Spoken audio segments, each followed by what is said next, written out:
महाराष्ट्र में जूनियर और सीनियर पवार के बीच पावर गेम हो गया है। एनसीपी चीफ शरद पवार की पार्टी एनसीपी को उनके भतीजे अजित पवार ने दो फाड़ कर दिया है। अजित पवार ने बीजेपी और एकनाथ शिंदे की सरकार को अपना समर्थन दिया और डिप्टी सीएम की कुर्सी पर बैठ गए हैं। पवार परिवार में इस बगावत को लेकर खूब चर्चा हो रही है।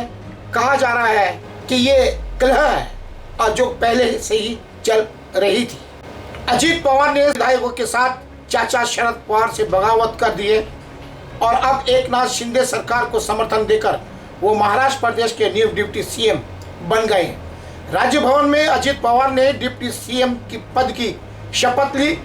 उसके अलावा 9 विधायकों ने भी शपथ ली, जिनमें धर्मराव अधव, सुनील बलसोड़े, आदित्य तटकरे, हसन मुशर्रफ, छगन भुजबल, धनराज मुंडे, अनिल पाटिल, दिलीप वळसे पाटिल आदि शामिल हैं।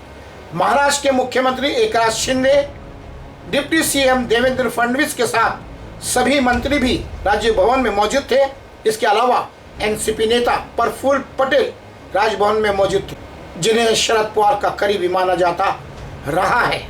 राष्ट्रवादी कांग्रेस पार्टी एनसीपी के चीफ शरद पवार और उनके भतीजे अजित पवार के बीच दूरियां एक बार फिर लगातार बढ़ती जा रही थी।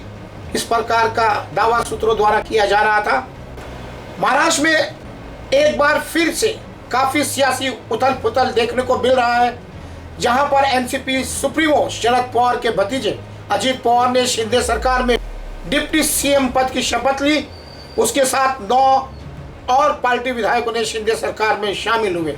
हालांकि अजित पवार का यह दावा है कि उसके पास 40 विधायकों का समर्थन हासिल है। दरअसल ये जो कुछ भी महाराष्ट्र की राजनीति में भूचाल या भूकंप आया है, उसकी तैयारी सुनियोजित तरीके से करीब 2 महीने से कर ली गई थी, ऐसा दावा सूत्रों द्वारा किया जा रहा है।